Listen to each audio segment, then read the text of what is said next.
Metode tarik. Bagaimana gaya tarik? Biasa ada kesunahan kalau Pak Supartikno sebagai dokter kita.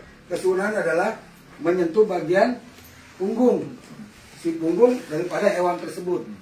Ternyata di situ ada sebuah tekanan ketika kita sentuh, ada hormon yang membuat dia menjadi senang. Ada hormon yang membuat, kalau bahasa kita hormon endorfin ya, kalau rasa nyaman. Nah, itu ternyata di situ para dokter meneliti ada hormon yang ditekan, yaitu hormon merasa dia nyaman. Nah, kemudian kita mau space-nya tarik. Nah, untuk space tarik, utamakan kita udah tahu nih diameter daripada lingkar leher itu sekian, maka kita gunakan ini udah speknya udah sesuai. Nah, terus untuk gaya tarik, utamakan kita masuk dulu Pak, seperti orang mengangkat tuh. Taruhlah kita begini. Nah, jangan kalau nyembeli tarik tapi posisinya di sini, nggak akan habis. Tapi dia harus masuk. Nah, tuh. Nah, sampai dia bunyi. Dan ketika dia mau kita tarik, udah kita tekan. Kita tekan, Bismillah Allahu Akbar. Habis Pak. Kan saya tulis tuh Pak. Ini otot atas alteri. Gitu. Jadi kita misalnya gini, kita masuk tekan, Pani itu sudah baca, ya kan? Pulan bin pulan, kita tinggal menambahkan saja Bismillahirrahmanirrahim. Selesai. Itu pakai powernya adanya dengan menggunakan bagian-bagian kita dan punggung kita. Bismillahirrahmanirrahim, masuk. Itu kalau pangkalnya harus tajam ya? Ya, makanya kalau tarik diutamakan pangkalnya harus tajam. Kalau nggak tajam dia nggak sobek. Maka kalau dia nggak sobek, jalannya nggak mulus dong. Bahkan belum nyampe kalau misalnya kalau kita pakai tarik di sini Pak, ketika kita Bismillahirrahmanirrahim, kalau pisau masih panjang dapat, tapi kalau nggak posisi kita udah nggak enak. Belum nanti ditahan sama teman-teman kita di belakang nih, yang pengen buru-buru tim hore. Jadi Bismillahirrahmanirrahim. Jadi kita ini gelambir yang panjang cukup kita, kalau misalnya hewannya misalnya gelambirnya panjang, kita cukup lipat di sini. Jadi kita raba dulu, mana jakun ya? Kalau yang udah profesional tahu ini jakun. Dan ternyata jakun itu menentukan cepat mati tidaknya hewan. Kalau kita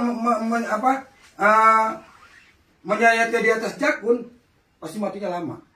Karena yang terputus bukan urat yang kita mau, tapi urat leher, urat lidah. Maka harus dibawa jakun. Maka untuk sapi rumusnya 5 jari. Seandainya ini kuping, kita cukup mal begini.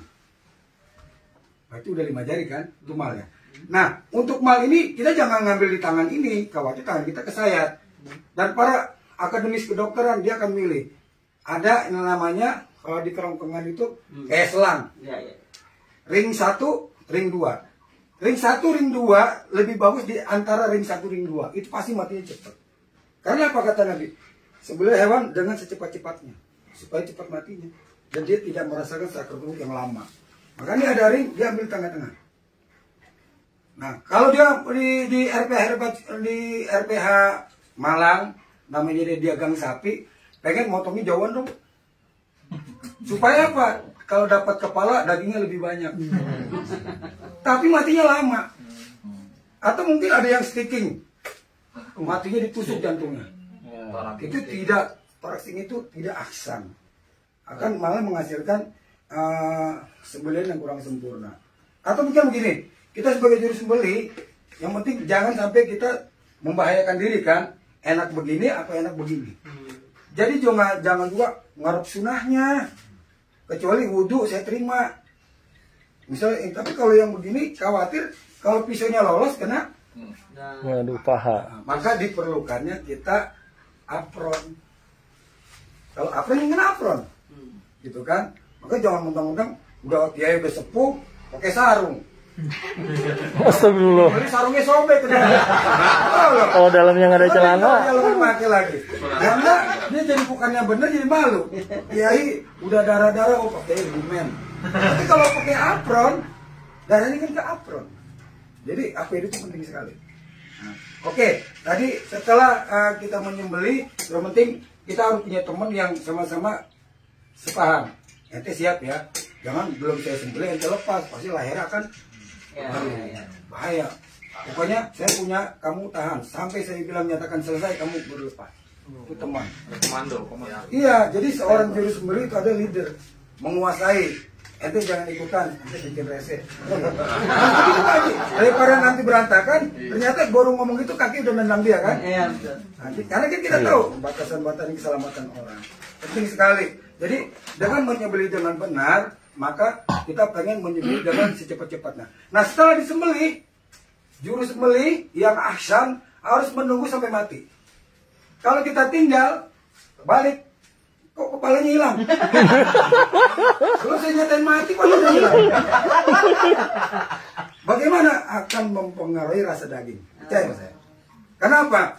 Ternyata si sapi itu dia punya fon di bagian kepala. Ini akademis. Yaitu fon itu adalah batang otak. Tugas batang otak adalah bekerja sama dengan jantung. Jantung diperintah sama fon untuk ngompak, keluarin darah. Ngompak, karena ada yang merintah.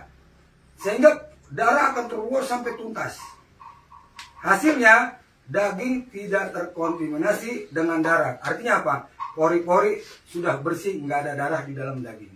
Keluar semua. Nah, karena ponnya leher belum dipotong, itu kepala belum dipisah. Tapi kalau kepala dipisah, si jantung bekerja sendirian, nggak ada yang merintah, serah-serah aja mau keluar mau nggak. Akhirnya darah mengendap di dalam daging. Bapak dibilang hebat sembelihnya, jangan satu, kepala udah hilang. Tapi hasilnya apa? Bapak itu jelek, potongnya Pak, dagingnya bau perengus. Bangku kambing bau perengus. Segala macam ya kan, karena kita nggak nungguin status kematian adalah tugas kita. Tunggu sebentar. Terus berapa sih durasi waktu menentukan sapi itu mati? Di dalam kegiatan saya ada yang 6 menit, ada yang sampai 7 menit. Tergantung bobot sapi juga, tapi yang jelas antara 6 dan 7 menit. Maka kita pakai durasi, taruhlah menyembelih itu 10 menit. Kita cukup dong, beli selesai ya doa Allahumma rabbana taqabbal minna gitu, bagus dong. Kita doain yang mudah-mudahan tahun depan sapinya tambah gede gitu kan, lumayan juga, tambah kecil kan gitu. Selesai, itu fungsinya mengawasi status kematian. Akhirnya kalau itu semua kita gunakan, daging tetap dalam kondisi yang baik. Kalau daging yang terkontaminasi dengan darah, itu daya simpannya tidak akan lama. Tapi kalau daging yang dengan sembelihan yang benar-benar baik dan benar, maka daging mau disimpan 2 bulan juga masih aman. Makanya beda, daging yang kita sembelih palanya udah hilang pasti harus segera dikonsumsi. Disimpan pasti bau di dalam kulkas. Tapi kalau saya tenang benar, di atas jakun matinya lama, kesini juga matinya lama, tapi yang cepat di antara 2 ruas tadi. Itu saya dari Dr. Supratikno sebagai ahli anatomi hewan. Itu seperti itu. Dan ini kan di videoin ya, jangan di share di publik, ntar saya domelin. Ya kan kerjaan saya diambil. Ada di sini saya nilai tala, supaya semua seragam punya ilmu. Tapi namanya media sosial begitu jahat. Ya kan ada pelatihan nggak bilang-bilang. Itu aja saya intinya di sini saya mudah-mudahan Bapak dapat memahami dengan fungsi-fungsinya, bahwa menyembelih itu ternyata harus belajar, bukan cuma ngeliat, kita praktek. Kita harus tahu yang kita sembelih ini leher, isi leher itu apa.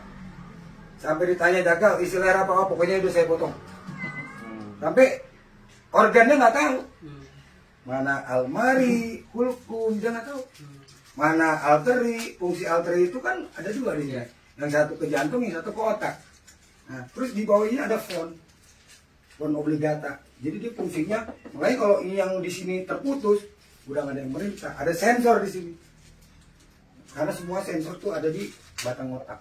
Maka orang kalau jatuh batang otak geledak. Pasti. Misalnya orang-orang kalau yang geledak gitu kan, karena dia sininya ada batang otak. Saya rasa itu aja teknik dari saya tentang menyayat dengan daya tarik ya. Terus bagaimana dengan daya dorong? Biasanya yang biasa nyembelih, Bapak nyembelih juga kan? Kalau nyembelih teh untuk daya dorong, yang paling pertama kita penting adalah kita sudah memahami bahwa ini adalah jaringan leher. Terus di mana sih arteri? Di mana itu? Untuk ini lu jagonya. Terus jangan kalau nyembeli dengan gaya dorong posisinya di tengah. Pasti nggak habis. Pasti berulang-ulang. Atau berkali-kali sayat. Tapi utamakan dari ujung. Kalau ujung jelas. Ini paling bahaya kan gaya dorong itu kan gini. Maka usahakan di ini malnya begini megang. Jadi kalau mau dorong begini, ininya harus pakai sarung pengaman. Jangan mentang udah biasa. Kalau ini kepleset, habis tangan kita. Jadi kita jangan ngarep. Pokoknya pakai pengaman aja lah tangan. Pelan-pelan. Tapi dari ujung Pak, udah yakin kok bisi kita tajam. Asal pegangan lehernya kenceng. Gini aja Pak. Jadi kalau di dalam bahasa saya tuh begitu kita dorong, Bismillahirrahmanirrahim, hajar wajibnya. Wajibnya apa yang harus terputus? Hukum mar'i. Hukum al-mar'i. Al-tari kenapa? Kata sih dari ujung. Nah, hajar ya. Kata Imam Malik 3 sudah wajib cukup. Ya kan? Kan masih lebih. Udah sekali sayat. Kalau masih kurang puas, ya tarik aja. Sunnah. Selesain kan? Hajar wajib, ambil sunnah. Hajar wajib, ambil sunnah. Jadi dibilang sekali sayat. Tapi ya kita mohon kepada Allah sebelum menyembelih jangan ujub dan takabur. Bahwa ya apes kan ada di mana-mana. Tapi kita sudah pakai APD, insya Allah terselamatkan dengan menggunakan APD, sarung tangan anti sayat. Mungkin orang di awal jadi ikhtiar terbaik dulu ya. Iya, jangan robot mau keluar. Emang itu artinya SOP kita. Kita udah main benda tajam. Terus kita berlawanan bukan artinya kita menangguli hewan yang kita sembelih. Mohon perlindungan sama Allah.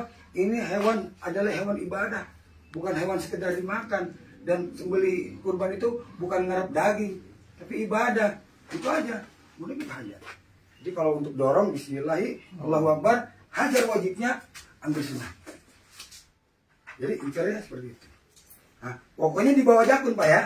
Kita perisi dulu 5 jari ini jakun. Pasti masih cepat.